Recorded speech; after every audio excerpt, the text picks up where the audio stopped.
स्वागत है आप सबका आज के अपने channel trick with Vivek sir में। मेरे प्रिय छात्रों, आज की वीडियो में हम सब पढ़ने वाले हैं गति के बारे में।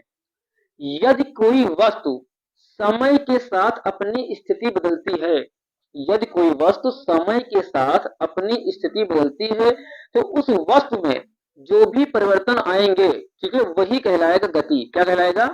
गति। ठीक है। अब बात करते हैं गति के प्रकार के बारे में। गति के जो प्रकार हैं वो कक्षा 9 और कक्षा 11 में दिए गए हैं। देखिए, सबसे पहला प्रकार है रिज रेखीय गति, दूसरा वृत्तीय गति, तीसरा दोलन गति और चौथा हमारा होता है घूर्णन गति और पांचवा आवर्त गति। इस प्रकार से गति को 5 भागों में बांटा गया है। चलिए एक एक गति के बारे में बात करते हैं उदाहरण के साथ में। सबसे पहले रिज रेखीय गति। रिज रेखीय गति ऐसी गति होती है जब कोई वस्तु एक ही दिशा में रिज रेखीय मार्ग पर एकदम सीधी दिशा में जब गति करती है तो ऐसी गति रिज रेखीय गति कहलाती है। उदाहरण की अगर हम बात करें, जैसे बंदूक से निकली हुई गोली या सीधी पटरी पर ट्रेन का चलना, ये सब है रिज रेखीय गति का उदाहरण। अब अगली गति की बात करते हैं, वृत्तीय गति। वृत्तीय गति ऐसी गति होती है कि जो वृत्त की परिधि से, यानी कि जब कोई वस्तु वृत्त से बनी परिधि पर गोल गोल घूमती है, ठीक है, चक्कर लगाती है एक निश्चित मार्ग पर, तो वो गति कहलाती है वृत्तीय गति। देखिए यहाँ पर लिखा है वृत्त की परिधि से बने मार्ग, यानी कि जब कोई वस्तु वृत्त की परिधि से बने मार्ग पर जब घूमती है, चक्कर लगाती है, तो ऐसी गति कहलाती है वृत्तीय गति, यानी कि गोल गोल। वृत्त माने क्या होता है? गोला, गोलाकार। उदाहरण जैसे कुम्हार के चाक की गति और सुई की नोक की गति। जब सुई को सिलते हैं कपड़ा, तो देखो एक बार ऐसे गई सीधा, फिर घूम के, फिर घूम के। उसी प्रकार से कुम्हार का चाक है तो एक बार यहाँ चला, फिर घूम के यहाँ, तो गोल गोल, यानी पूरा वृत्त के आकार में गति करता है।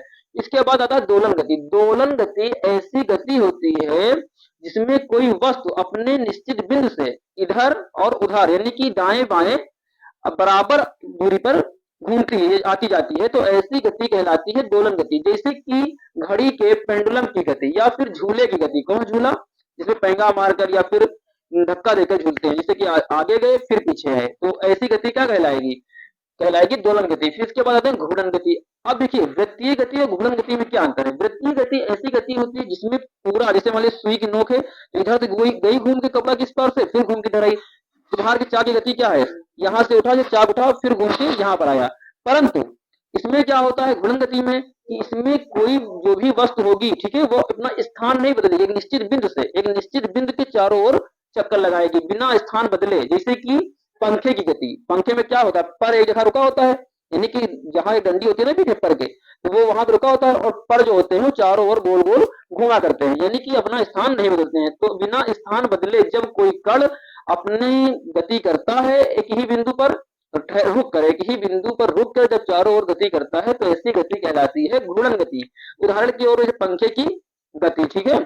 अब आगे बात करते हैं आवर्त गति। आवर्त गति ऐसी गति होती है जिसमें कोई वस्तु एक निश्चित समय पर, एक निश्चित समय के उस कार्य को दोहराता है। जैसे कि जिसमें लिखा भी है निश्चित समय अंतराल पर, यानी कि जब कोई वस्तु एक निश्चित समय अंतराल पर वही कार्य को दोहराएगा, ठीक है, समय के साथ परिवर्तन लाएगा, तो वो कहलाएगी आवर्त गति। जैसे कि जो सूर्य होता है वो पृथ्वी के चारों ओर चक्कर लगाता है, 365 दिन में ये कार्य पूरा होता है, तो सूर्य के चारों ओर पृथ्वी की गति जो होती है ये कहलाती है घूर्णन गति।